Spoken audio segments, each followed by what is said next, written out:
말씀 봅시다. 로마서 9장.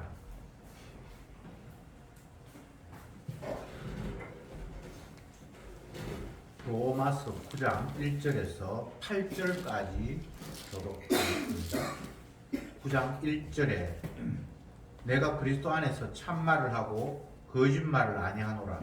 내가 큰 근심이 있는 것과 마음에 그치지 않는 고통이 있는 것을 내 양심이 성령 안에서 나로 더불어 증거하노니 나의 형제 곧 권력을 취직을 위하여 내 자신이 저주를 받아 그리스도에게서 끊어질지라도 원하는 바로라. 저희는 이스라엘 사람이라 저희에게는 양자됨과 영광과 언약들과 율법을 세우신 것과 예배와 약속들이 있고 조상들도 저희 것이요 육신으로 하면 그리스도가 저희에서 나섰으니 저는 만물 위에께서 셀세의 찬양을 받으실 하나님이시니라. 아멘. 또한 하나님의 말씀이 폐하해진 것 같지 않도다.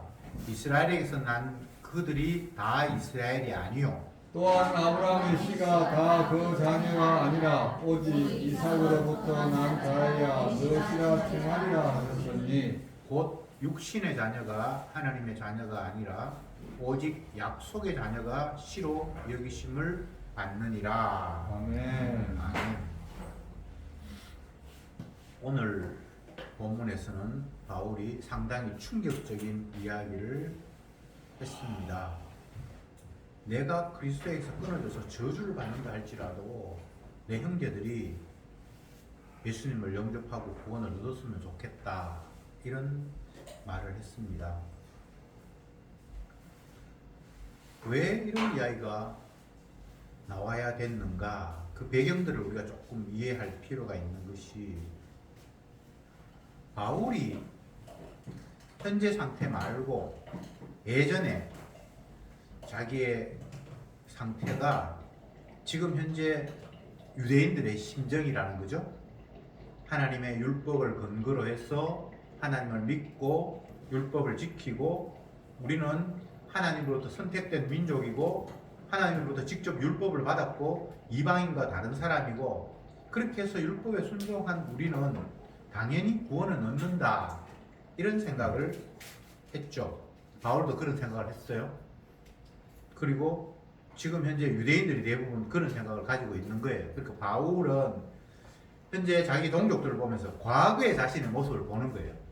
이미 그쪽에서는 벗어났는데 여전히 형제들은 옛날 자기가 생각했던 것처럼 그냥 우리는 하나님 택한 백성이고 하나님이 우리에게 율법 주셨으니까 율법 지키고 하나님을 사랑하면 당연히 우리는 구원을 얻는다, 우리는 절대 이방인이 아니다, 이제 그런 식의 생각을 하고 있는데, 그 생각이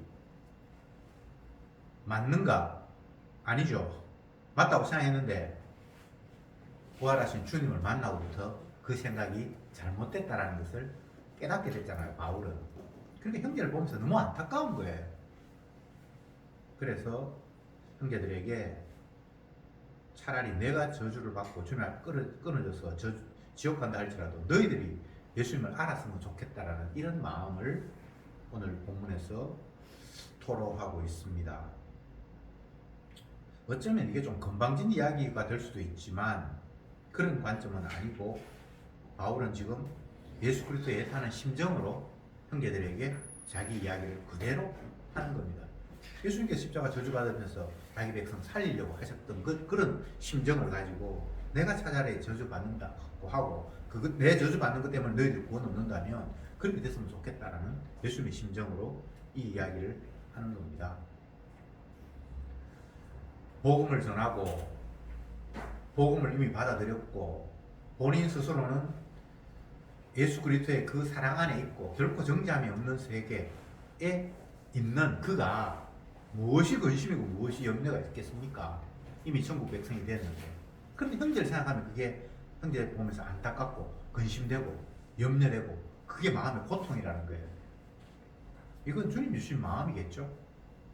내 구원 얻으면 됐지 뭐, 다른 사람이 천국 가든 말든. 그리고 구원은 하나님의 택한 백성인데 내가 왜 그게 신경 써? 나 신경 안 쓸 거야.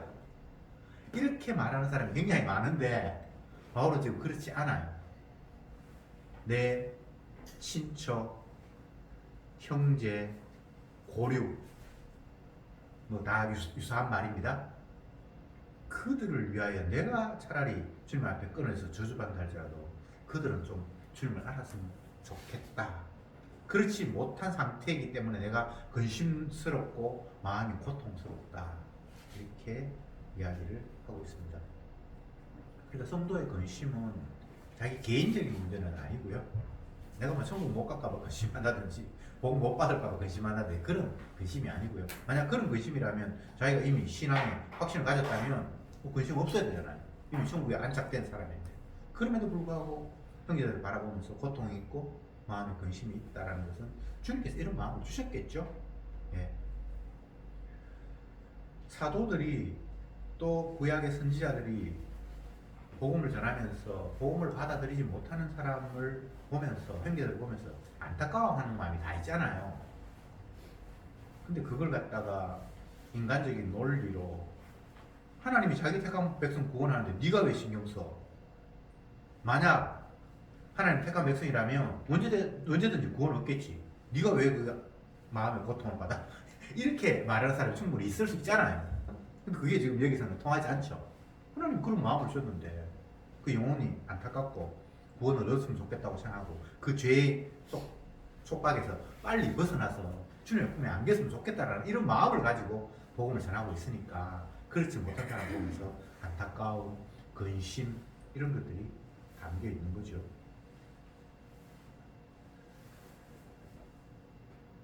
그런데 여기에서 3절 다시 봅시다. 나의 형제 곧 고륙의 친척을 위하여 내 자신이 저주를 받아 그리스도에게서 끊어질지라도 원하는 바로다. 이게 굉장히 중요한 표현인데 3절을 정리를 하면 이렇습니다. 저주가 정작 무엇인가 하면 그리스도에게서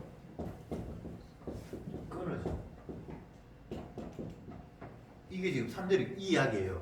내가 그리스도에서 끊어져서 저주를 받는다 할지라도 이렇게 얘기했으니까 그리스도에게서 끊어지면 그걸 저주라는 이야기잖아요. 근데 이것을 지금 복음을 들어야 할 자기 동족 혈육들은 인정하고 있습니까? 오히려 반대죠. 그들은 그리스도가 하나님을 모독하는 이단이라고 생각했잖아요.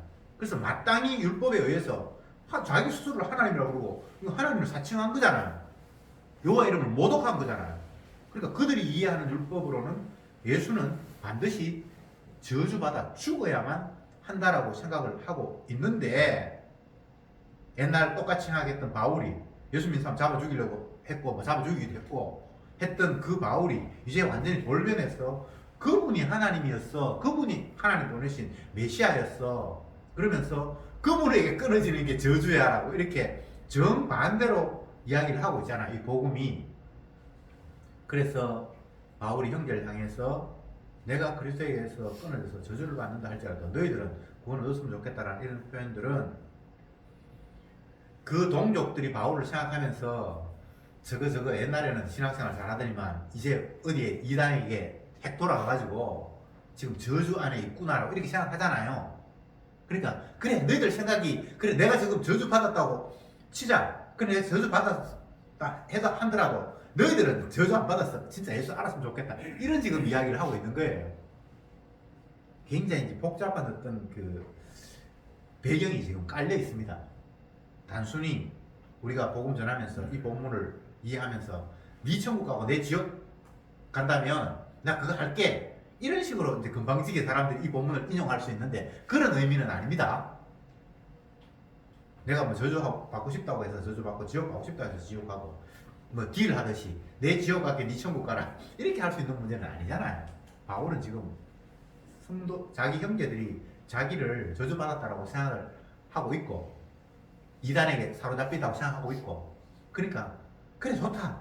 내가 그래 너희들 생각처럼 그걸 저주받는다 할지라도 너희들처럼 내가 이단에 빠져서 저주받는다 하지 그래 그거 다 인정한다고 할지라도 너희들은 저주 안 받았으면 좋겠다라는 이런 이야기를 지금 하고 있는 겁니다. 굉장히 절실한 이야기예요. 답답하기도 하고. 5절을 봅시다. 조상들도 저희 것이요 육신으로 하면 그리스도가 저에게서 나셨으니 저는 만물 위에 계셔 세세 찬양을 받으실 하나님이시라. 아멘.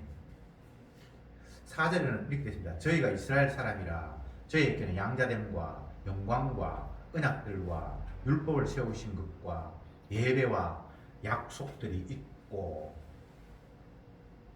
지금 유대인들을 약간 변명하는 듯한 예수님을 받아들이지 못하고 그들이 가지고 있는 신앙을 가지고 생각하고 있는 것들을 약간 변명하는 듯한 이야기가 4절에 나옵니다. 저들은, 자기 형제들은 이스라엘 사람이라 저에게는 양자됨과 영광과 언약과 율법 세우신 것과 예배와 약속들이 있고. 쉽게 이야기하면 하나님부터 받은 그 말씀이 있다는 겁니다. 주님이 다른 백성들에게 내 백성이라고 이야기하지 않고 우리 조상 이스라엘 백성들의 약속이라고 이야기했고, 그분이 하나님의 약속대로 우리를 지금까지 끌고 왔고, 그래서 우리는 그분을 섬겼고, 그런 게 있다는 거예요, 우리 동족들에게는. 그런데 5절에 저희들도 조상들도 저희 아브라함이 저그들 조상 맞고 육신을 하면 그리스도가 또 거기서 났고, 마태복음에서 아브라함과 다윗 자손 예수 그리스도 세계라서 아브라함 후손으로 다윗 후손으로 예수님이 오셨잖아요. 맞죠? 그러니까 누가 봐도 그들은 하나님의 택한 백성이라고 할 수 있고, 성경적인 근거로 봐도 그렇게 볼 수 충분히 있다, 이런 이야기를 지금 바울이 하고 있습니다. 그런데 6절에 또한 하나님의 말씀이 폐하여진 것 같지 않도다. 이스라엘에서 난 그들이 다 이스라엘이 아니요 또한 아브라함의 씨가 다 그의 자녀가 아니라 오직 이삭으로부터 난 자라야 네 씨라 칭하리라 하셨으니. 성경 구절 가운데 많은 것들을 인용을 하면서 우리 혈육들이 예수님을 받아들이지 못하는 이유가, 그들은 구약의 많은 말씀을 근거로 해서 예수님께서 결국은 하나님의 아들이라고 사칭을 해서 율법에 따르면 주님의 이름을 망령되이를 긋는 자는 저주를 받을지 했으니까, 자기가 사람인데 하나님의 아들이라고 하나님이라고 그렇게 얘기를 했으니까 하나님 모독한 거니까 죽였다라는 것, 그게 어느 정도 일리가 있는 것 같은데, 성경 말씀을 한번 보면 아브라함에게서 났다고 해서 다 아브라함의 후손이 아닌데, 그 가운데 이삭으로부터 난 자라야 아브라함의 씨라고 칭한다는 말이 있잖아. 이건 창세기 나타나 있잖아요. 창세기 봅시다. 창세기 21장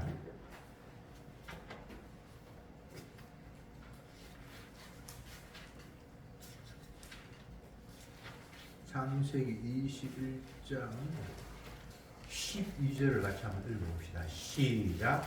하나님이 아브라함에게 이르시되 네 아이나 네 여종을 위하여 근심치 말고 사라가 네게 이런 말을 들으라. 이삭에게서 나는 자라야 네 씨라 칭할 것임이니라. 그렇게 되어 있죠. 아브라함이 하나님의 약속을 받고도 오랜 세월 동안 자녀가 없었어요. 그래서 생각하기를 내 아내 사라는 임신 못하는 여자니까 내가 그냥 다른 여자를 통해서 아이를 가져서 자손을 번성하게 하면 되겠다. 이게 옛날에 그냥 사회적 풍습이 특별한 거 아닙니다. 내 아내가 자녀를 못 가지면 다른 그 두 번째 아내를 통해서 자녀를 가져서 뭐 씨를 연결하고 후손을 연결하고, 그게 그냥 사회적인 풍습이었습니다. 특별히 이상한 건 아닙니다. 그럼 내 본 부인이 나이가 늙어도 자녀 못 갖고 하나님은 네 후손을 통해서 자녀가 번성할 거라고 했으니까 당연히 인간적인 방법으로 젊은 부인을 택하는 거죠. 그래서 그 여종 가운데 한 사람은 하가를 통해서 이스마엘이 태어나잖아요. 그러니까 이제 본인이 이스마엘이 태어나고부터는 야, 이제 내 씨가 번성되겠구나, 그렇게 생각했는데 하나님께서 그렇게 말씀하지 않고 네 부인에게서 제대로 태어난 아들, 이때는 이거 방금 이 이야기할 때는 이삭을 통해서 아들이 태어났어요. 그러니까 이스마엘이냐 이삭이냐 이렇게 했을 때 하나님께서 이삭, 네 부인 그 사라를 통해서 태어난 이삭만 네 시지. 네가 두 번째 부인 해가지고 태어난 거 이거는 씨가 아니야라고 얘기했단 말이죠. 그 말이 성경에 있잖아요. 그걸 사도 바울이 딱 끌고 와서 아브라함의 후손이라고 해서 하나님 다 인정하는 씨가 아니야. 그 가운데 이삭의 씨만 후손이야. 그러면 또 더 세밀하게 들어가면 이삭 이후에는 전부 다 이스라엘인가? 그것도 아니에요. 또 나누어지고 또 나누어지고 또 나누어지고 또 나누어지죠. 그죠? 그러니까 하나님의 택한 백성은 따로 있어. 그 이야기를 지금 바울이 하고 있는 겁니다. 자, 조금 더 생각을 해봅시다. 지금 바울이 복음을 이야기하면서 유대인 그리고 바울 자신, 물론 이것은 예수님 포함되죠. 복음관이 다른 거예요. 유대인들은 구약 율법에 근거해서 아브라함 후손 이거 다 이스라엘이에요. 이스라엘은 구원받을 백성. 이 가운데 이제 하나님 말씀 완전히 개무시하면서 세일이나 창기나 이런 사람들은 져야 되지만 그냥 그 말씀을 따라서 예배 드리고 하는 이런 사람들, 보편적인 그냥 아브라함 후손들은 다 이스라엘이라고 생각을 하는 거예요. 바울도 옛날 사울 시대는 그렇게 생각을 했어요. 근데 예수님 만나고서는 이게 아니라고 하잖아요. 그러면서 뭐라고 이야기합니까? 아브라함 씨 중에 이삭만 하나님께서 시로 인정한다. 요것만 이스라엘이다. 이렇게 얘기했잖아요. 근데 여기서 이삭의 후손이 그러면 다 구원한 거가 여기 아니죠. 그죠? 계속해서 택한 자가 계속해서 내려오는 거예요. 이 이야기가 바울이 깨달은 복음이라는 거죠. 근데 여기 시는 결국은 나중에 가면 예수님밖에 시가 없습니다. 그래서 예수님을 통해서 구원을 얻는 거예요. 하나님이 생각하는 이스라엘 택한 백성은 예수님밖에 없어요. 그런데 하나님께서 자기의 택한 백성을 아들에게 맡기심으로 말미암아 그 아들이 자기 백성을 구원하는 일에 하나님이 아들을 구원하고 아들이 아버지가 맡긴 생명을 건지는 식으로 성경이 구원을 설명을 하고 있어요. 그러니까 내가 예수 믿고 내가 혈통적으로 하나님 선택받은 사람이니까 당연히 구원 얻지 이런 개념이 아니란 말이죠. 그래서 성경은 모든 사람이 죄를 범했기 때문에 천국 간다든지 하나님 백성으로서 인정받는다든지 그거는 불가능한 일이다. 그런데 그리스도 예수 안에 있는 구속으로 말미암아 의롭다 하심을 얻은 백성이 있다. 이렇게 이야기를 하고 있거든요. 로마서에 나오는 이야기잖아요. 지금도 로마서 하고 있는데 뒷부분에 가면 이제 그런 이야기 나오는데, 그러니까 계속해서 사람들이 이해하는 구원 그리고 하나님의 택한 백성이라는 이스라엘, 이 개념들이 이건 다 엉터리 잘못된 개념이라고 바울이 항변을 하고 있는 겁니다. 육신의 자녀가 하나님 자녀가 아니라 오직 약속의 자녀가 시로 여김을 받는다. 그러니까 너희들 지금 아브라함의 후손이라고 국가 이스라엘이라고 그 개념은 주님이 말씀하신 그런 개념이 아니야 라는 식으로 공격을 합니다. 오늘 1절에서 이제 8절까지 읽었는데 중요한 개념들이 이제 다 연결되어 있습니다만 그 가운데 이제 3절 그리스도에게서 끊어진다라는 저주 개념, 그리고 5절에서도 너희 조상도 저희 것이요 육신으로 하면 그리스도가 저희에게서 나셨으니, 여기서 그리스도가 이제 3절에 나타나고 5절에 나타나는데, 이스라엘 백성들은 그리스도와 구원을 결코 연관시키지 않습니다. 반대로 생각하죠. 그리스도는 저주받는다라고 생각하잖아요. 그런데 바울은 그리스도가 구원의 유일한 기준이다 이렇게 이야기해요. 지금 유대인들 다시 유대인 생각, 바울의 생각. 그리스도를 어떻게 생각하는가? 이거는 이단, 저주받을 자. 여기서는 메시아, 구원. 지금 이렇게 이야기를 하고 있는 거란 말이에요. 논리가. 유대인들이 예수님을 십자가에 못 박아 죽인 이유가 천 가지 만 가지도 넘어요. 반드시 자기의 이론으로는 예수님을 죽여야만 그게 하나님의 뜻이었어요. 그냥 뭐 기분 나빠가지고 죽이고 그런 거 아닙니다. 철저히 성경에 근거해서 예수님은 죽어야만 되는 자였어요. 바울도 그렇게 생각했고 옛날에. 그런데 유대인들이 잡아 죽인 그 예수가 하나님께서 3일 만에 다시 살렸잖아요. 부활시켰잖아요. 근데 그 부활하신 주님이 사울을 찾아가서 네가 그동안 알았던 그 논리가 나를 죽였고 그것이 가장 완악한 하나님의 대적이었다라는 사실을 깨닫게 해주셨잖아요. 그리고부터 완전히 바울이 180도로 달라져서 우리가 십자가에 못 박아 죽인 예수, 그분이 메시아였다는 사실을 죽을 때까지 힘을 다해서 전하는 그리스도의 증인이 됐잖아요. 그러니까 이게 얼마나 참 웃기는 이야기입니까?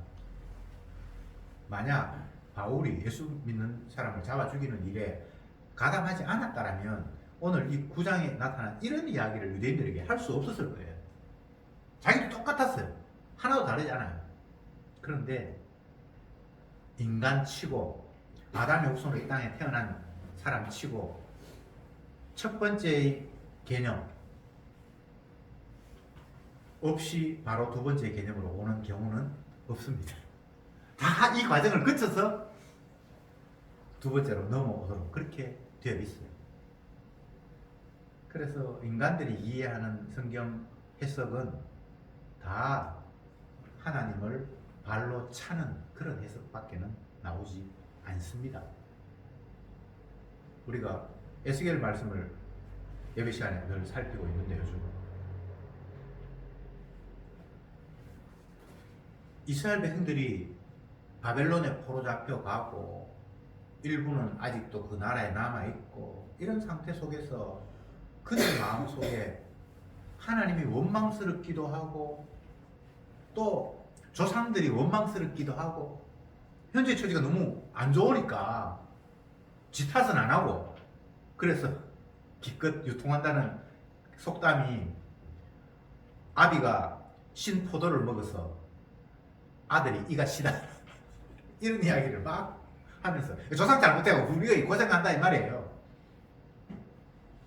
그것도 지멋대로 지낸 건 아니고 구약 율법에 근거를 해보니까 죄를 범한 사람은 그 죄가 아들과 그 후손으로 3, 4대까지 이어진다 이런 이야기를 했으니까 그 성경 근거로 그런 속담을 지어내면서 스스로 위로하면서 아이씨 조상 잘못 만나고 조상 돼지가 우리 오늘 이 모양 이 꼴이 됐구나 성경을 근거로 해서 그들은 그런 말을 했다 이 말입니다.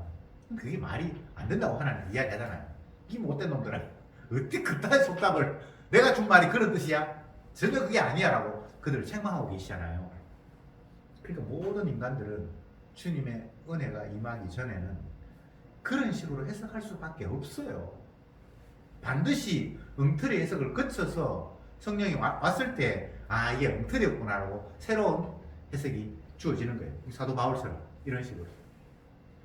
그러니까 옛날 자기의 모습을 보는 것 같아서 그들 보면서 안타까움이 있고 아이고 차라리 내가 너희들 생각하는 좀 잘못됐다고 생각하고 너희들 옳아서 구원받으면 좋겠다 이렇게 지금 이야기를 하고 있는 거예요. 그게 자기 안타까움을 이야기하는 거죠. 네. 조금 더 말씀을 진척시켜 봅시다. 복음을 알지 못하는 사람들은 예수님이 저주의 대상이고 심판의 대상이고 하나님의 말씀의 기준으로 자기가 아는 말씀의 기준으로 봤을 때는 저주 중에도 가장 악랄한 저주를 받아야 될 사람이었어요. 그래서 십자가형을 선언한 겁니다. 인간의 관점에서 죄의 무게에 따라서 오늘날 우리 법도 마찬가지입니다. 어떤 사람이 죄는 그냥 벌금을 문다든지 아니면 형을 유예해서 얼마 동안은 조심해라 집행유예가 있을 수도 있고 아니면 뭐 5개월 너희는 감옥에 갇혀 있어야 된다 아니면 10년을 갇혀 있어야 된다 아니면 너는 무기징역이다 아니면 사형이다. 죄의 경중에 따라서 다 다르잖아요. 예수님이 십자가에 못 박혀 죽으신 것은 인간이 형벌할 수 있는 가장 무거운 거예요. 사형시키는 방법 속에서도 십자가형이 있고 다른 형태는 있었답니다. 근데 십자가로 죽이는 것이 가장 악랄한 죄인에게 시행하는 형벌이었어요. 예수님은 가장 무서운 악랄한 죄인이었다는 거죠. 근데 그게 그냥 기분 따라서 그들이 그렇게 한 게 아니고 그들이 하나님으로부터 받았다는 율법을 철저히 공부하고 연구하고 그 바탕으로 했을 때 예수님은 그런 존재였다는 거예요. 그러니까 얼마나 웃기는 이야기예요. 예수님은 구원자로 이 땅에 오셨는데 그분은 하나님이셨는데 하나님 준 율법을 가지고 이분은 하나님을 모독하는 자라고 죽였으니까 이걸 거꾸로 이야기하면 인간이 그만큼 마귀에게 뒤집혀 씌워서 엉터리 없는 관점을 가지고 세상을 보고 뭔가를 생각하고 행동할 수밖에 없었다는 이야기입니다. 특별히 그들이 뭐 어떤 사람이라든가 찌질이라든가 못났다든가 그게 아니고 마귀에게 뒤집혀 씌인 안목은 하나님을 보지 못하고 마귀로 생각할 수밖에 없는 그 정도로 완전히 장악당했다. 그게 이제 정답이겠죠. 그런데 이 땅에 있는 인간치고 사도 바울처럼 주님의 은혜로 변화되지 않은 그 상태 속에 있는 사람들이 자기 자신을 내가 이게 완전히 뭔가에 뒤집어 씌워서 엉터리 없는 안목을 가지고 모든 것들을 바라보고 생각한다. 그렇게 생각한 사람이 있겠어요? 없지.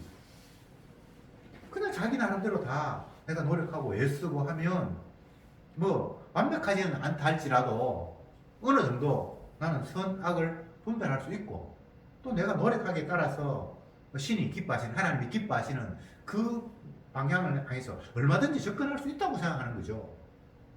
근데 그것이 진짜 하나님을 죽일 수밖에 없는 그런 엉터리 없는 안목이라는 사실을 그 누구도 알지 못하는 거예요.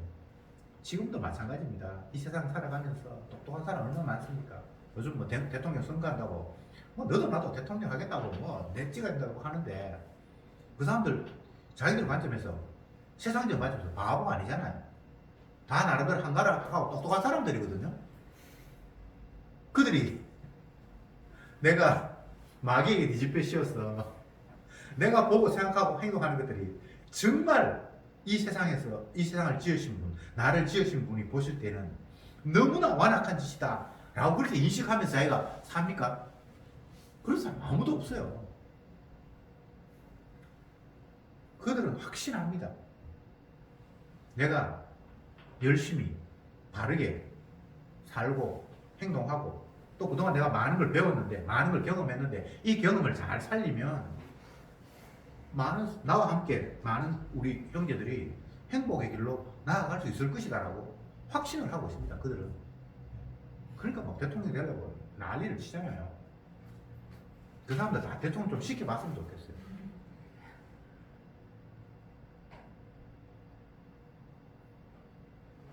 세상이 어떤 줄도 모르고 자기가 어떤 존재인지도 모르고 마귀가 도대체 어떻게 이 세상을 장악하고 있는지도 모르고 아무것도 몰라요. 마치 욥이 제대로 주님의 은혜를 받기 이전에 자기 나름대로의 어떤 판단과 생각을 가지고 신앙생활을 하고 있잖아요. 그렇게 해서 내가 하나님 앞에 겸손하고 신앙생활 잘하니까 다른 사람들보다 더 많은 복을 나는 받고 누리고 있구나 라고 생각했죠. 그 생각이 성령이 오기 전에 모든 사람들이 다 생각하는 보편적인 의식 구조예요. 그게 특별한 거 아닙니다. 뭐 교회를 다니든지 안 다니든지 종교가 있든지 없든지 사람들의 보편 의식 가운데는 그래 네가 정말 그렇게 착하게 살더니만 이제 복을 받아서 일이 잘 풀렸구나. 그럼 그것도 쉽게 아무도 안 그래요. 그게 그냥 보편적인 정서예요. 근데 그게 얼마나 마귀적인 발상인지. 주님의 긍휼과 사랑으로 노아 홍수 시대 이후에 하나님께서 정결한 짐승의 희생을 근거로 해서 시몬과 거둠을 햇볕을 계속해서 내려주겠다라고 이야기하셨기 때문에 그 말씀에 의하면 이 땅에 살아있는 모든 노아 홍수 이후에 살아있는 모든 사람들은 주님의 십자가의 그 희생의 근거를 바탕으로 지금 오늘도 우리에게 햇볕과 공기와 모든 것들을 먹을 것들을 제공하고 계시는 거거든요. 근데 누가 그걸 그렇게 안 합니까? 그냥 자연은 햇볕 쬐고 낮이 되면 해가 뜨고 밤이 되면 해가 지고 뭐 봄이면 씨 뿌리고 그냥 그런 거야 라고 이렇게 생각하지. 그게 주님의 자기 희생을 근거로 해서 우리에게 혜택을 주고 있다는 걸 누가 압니까? 주님은 진짜 자기 희생을 근거로 해서 지금 우리에게 혜택을 주고 있는데 너희들은 생각하는 것이 어릴 때부터 악하기 때문에 내가 너희들 행동을 보고 어떻게 할 수가 없어. 다만 정결한 짐승의 희생을 근거로 해서 그가 희생하는 걸 그 근거로 해서 내가 너에게 혜택을 계속해서 지속할게. 세상 멸망하기 전까지는 단서가 붙어 있습니다. 근데 그걸 누가 알아요? 이런 이야기 하면 그냥 저 사람 미쳤나? 그냥 그렇게 말할 수밖에 없는 것이 이 세상의 분위기잖아요. 그런데 제가 욥 이야기다 약간 이야기 옆으로 나갔는데 욥 이야기 계속 해봅시다. 욥이 주님의 은혜를 받은 건 맞아요. 그 당시에도 주님께서 풍성하게 주셨고, 그런데 지가 알고 있는 그것들이 갑자기 혼란이 오는 사건이 발생했죠. 마귀가 그가 가지고 있는 물질을 빼앗고 건강을 빼앗고 자녀를 빼앗고 그렇게 해서 풍성함과 복의 상징이었던 자기의 모습이 반대로 저주의 모습처럼 비치는 것으로 완전히 탈바꿈해버렸잖아요. 본인은 옛날 풍족했을 때와 또 지금 내가 완전히 꼬라박았을 때의 상황이 마음속으로는 하나도 바뀐 게 없어요. 하나님 생각하는 것이라든가 뭐 열심이라든가 아는 지식이라든가 자기는 하나도 바뀐 게 없는데 자기 환경이 얼마 전에는 복 중에 최고의 복이었는데 이제는 저주 중에 최고의 저주로 그렇게 바뀌어버렸단 말이죠. 그러니까 어떻게 됩니까? 머리가 이제 빠개지는 거예요. 도저히 이 상황을 이해할 수가 없었던 거예요. 그러면서 그 마음에 올라오는 분노가 어떤 것이었습니까? 하나님 좀 직접 나타나서 나하고 한번 1대1로 문답하고 좀 따졌으면 좋겠다는 거예요. 그러니까 그 전에 하나님은 보이지 않는 하나님으로서 자기가 기도하면 응답해 주시고 착하게 살면 복 주고 그렇게 했는데 여전히 착하게 잘 살고 있는데 저주받아 방편이 됐으니까 예전에는 뭐 하나님 만나서 대화하겠다 그런 생각도 없었어요. 그냥 기도하면 하나님 응답해 주시는 하나님 내 눈에 안 보여도 아무 문제 없고 그냥 내게 복 주시면 내가 행한 대로 복 주시면 하나님 땡큐 굳이 만나야 될 이유도 없었어요. 그죠? 그랬는데 상황이 역전되고 보니까 만나고 싶은 거예요. 제발 좀 나타나가지고 한번 따져보자. 이게 지금 하나님이 계신다면 합당한 것인지. 그동안 알았던 하나님 영들이 없는 하나님이었죠.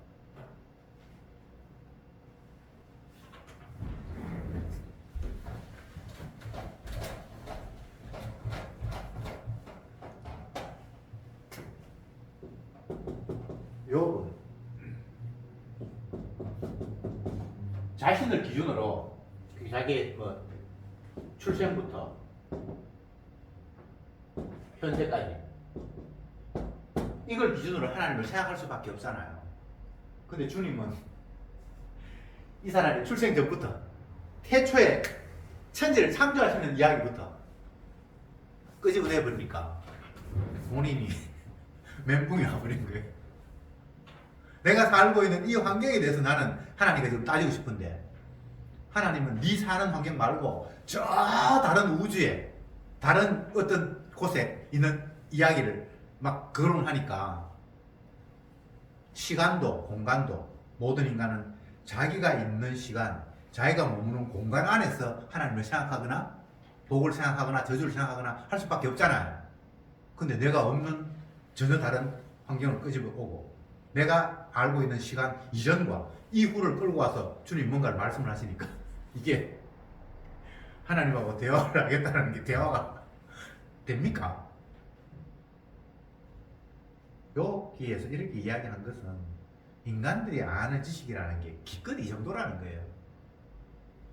지가 알고 있는 것, 그거는 지가 본 것, 자기가 경험한 것, 자기가 머무는 그 공간 안에 있는 것, 그리고 지 생애, 그거 말고는 아무것도 아는 게 없는 거예요.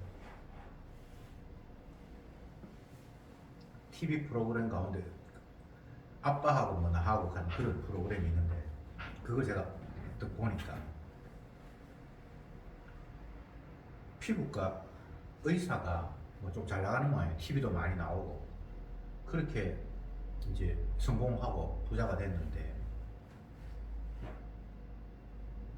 늘 그 마음속에 평안함이나 그런 건 없고 항상 쫓기듯이 일하고 나이가 뭐 내 나이 된 것 같은데 쉬는 날이 없대요. 그래서 그 딸이 아빠 일만 하지 말고 휴식해가면서 즐거움도 좀 가지면서 살아야지. 그러니까 네가 지금 왜 그런 소리 하고 있다. 그래서 이제 딸하고 아버지하고 이야기하는 가운데 이제 드러나는 장면이 그 사람이 어릴 때 너무 가난하게 살았다는 거예요. 엄마 아빠가 오남매 낳아가 자기는 맞이고 동생이 밑에 4명 있고 할머니 할아버지 같이 살고 근데 자기 아버지가 뭐 중학교 선생님인지 고등학교 선생님인지 그걸 월급 받아가지고 7명의 가족들이 살 수가 없었던 거예요. 그러니까 엄마는 맨날 자기 아버지 구박하면서 돈 없다 그러고 쌀 떨어졌다 그러고 자기는 장남으로서 맨날 돈 자기 엄마가 돈 하는 이야기를 막 기가 따갑도록 들은 거예요. 그래서 자기 어릴 때 생각에는 내가 반드시 돈을 벌어서 더 이상 우리 집에서 돈 소리가 안 나오도록 하겠다라고 열심히 공부하고 의사가 돼가지고도 했는데 잘 벌었겠죠. 그랬는데 그 가난이라는 것, 돈이라는 것에서 벗어날 수 없어서 쉬지를 못하고 1년에 2번 쉬었대요. 구정날, 그때는 손님이 안 오니까, 그리고 크리스마스 날 그렇게 2번 쉬고 계속 일을 했답니다. 근데 지금도 여전히 못 쉬고 있는 거예요. 딸이 아버지 이야기 들으면서 아버지의 어린 시절이 가난이라는 것들이 당신의 뼈대를 세웠구나. 어느 정도 이해는 할 수 있는데, 그죠? 제가 이제 그 이야기 하려고 하는 거 아니고 너무 길게 해버렸네요. 인간은 자기밖에 몰라요. 아버지라고 해도 아버지 어린 시절 이야기하지 않으면 몰라요. 그 경험을 이야기하지 않으면 몰라요. 이렇게 나약한 인간이 집 밖에 모르고 자기 경험이 전부인 줄 알고 있는 인간이 하나님 앞에, 하나님은 처음부터까지 모든 걸 다 계획하시면서 운영하시는 그 하나님 앞에 따진다? 이해 안 된다? 당연히 이해 안 되죠. 여러분, 하나님 이해 못 합니다. 다만 주님께서 우리에게 계시해 주시면서 말씀해 주신 이 상황 속에서, 이것도 물론 주님의 은혜가 임해야 되겠지만, 그냥 이런 분이구나, 이런 분이라고 깨달을 수밖에 없는 거예요. 다른 방법이 없어요. 공부를 해서 세상을 안다고요? 그건 마귀의 생각이에요. 그 공부라는 게 다 마귀가 심어준 엉터리 없는 축적된 그 지식이거든요. 근데 세상 공부해서 하나님을 아는 건 아니고 진리를 아는 건 아니고, 천지 만물을 지으신 하나님이 계시로 말씀해 주신 걸 보면서 하나님 요런 생각을 가지고 계시는구나, 하나님 이걸 원하시는구나, 계속해서 하나님 말씀에 집중할 수밖에 없는 거예요. 성경을 보세요. 계속해서 말씀에 집중하고 있잖아요. 주께서 이렇게 얘기했다. 오늘 본문에서도 우리가 내가 성경을 읽고 이해했던 것, 아브라함이 우선 선택받았어, 그들은 구원을 얻을 거야, 그렇게 생각했는데 그거 아니야. 성경이 자세히 보니까 하나님께서 아브라함에서 난 자가 다 이스라엘이 아니고 아브라함의 씨가 다 자녀가 아니라 이삭으로 난 자가 치라고 했어. 다시 본문으로 하나님 말씀하신 것으로 지금 돌아가서 이야기하고 있잖아요. 그전에도 말씀을 가지고 이제 생각했는데 그것들은 그냥 막연히 내가 말씀을 이해하는 보편적인 그 지식 가지고 대충 뭐 선택받았다, 아브라함의 후손이다, 하나님 우리에게 찾아오셔서 복을 주셨다, 다른 사람은 이방이라고 했고 우리는 택한 백성을 했다, 나름대로 막연하게 하나님 말씀을 근거로 해서 맞다고 생각을 했는데 더 디테일하게 들어가 보니까 또 다른 이야기가 있네. 계속해서 말씀에 집중하는 거예요. 말씀을 벗어나면 아무것도 아니에요. 저와 여러분들이 말씀을 들어야 되고 때를 어떤지 모여야 되고 하는 이유가 말씀 외에는 다른 것으로 하나님께 세상을 다스리는 법이 없어요. 말씀대로만 하시는 거예요. 그러니까 말씀에 뭐라고 했는지를 또 확인하고 또 확인하고 또 확인하고 또 말씀을 들어야 돼요. 그리고 우리가 말을 할 때도 말씀을 근거로 해서 이야기를 해야 되고.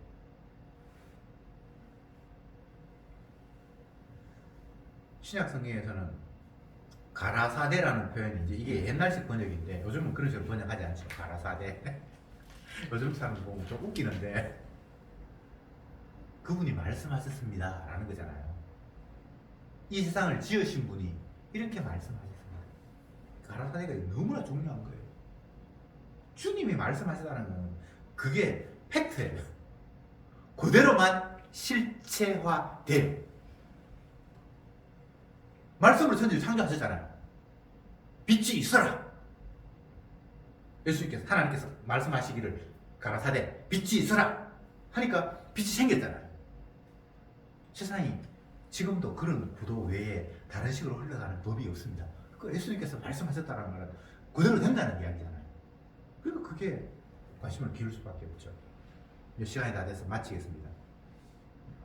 우리의 아는 지식으로 결코 하나님을, 복음을, 구원을, 영생을, 이스라엘을 설명할 수가 없습니다.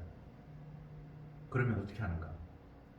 주께서 보여주신 대로 십자가를 통해서 십자가에 지신 그분이 십자가의 영으로 성령으로 우리에게 다시 보게 하고 깨닫게 하실 때만 거기에 이스라엘의 의미, 구원의 의미, 영생의 의미, 복의 의미가 새롭게 피어납니다. 더 구체적으로 이야기하면 주님의 죽으심에서만 영생이 있고 구원이 있고 복이 있고 자기 백성이 탄생합니다. 예수님의 죽음을 제외시켜 놓고는 모든 개념이 다 꽝입니다. 꽝. 거짓입니다. 기도합시다. 주님, 이 세상은 주님의 영광을 위해서 지으셨는데 주님이 영광 받아야 할 이유가 당신이 직접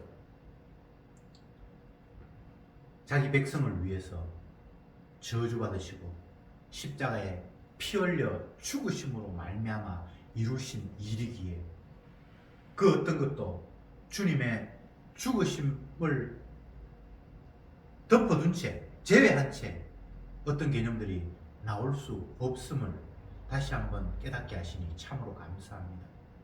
마귀는 계속해서 복음의 광채, 십자가의 그 공로를 가리기 위해서 십자가를 제외시켜 놓고 어떤 개념들을 성립시키면서 우리를 유혹하고 있습니다. 그러나 그것이 다 거짓임이라는 사실을 날마다 깨닫게 하시고 모든 것들이 주님의 희생의 바탕에서 새롭게 만들었다는 사실 앞에 저들은 주님의 십자가만 주목하게 하옵소서. 예수님의 이름으로 기도드리옵나이다. 아멘.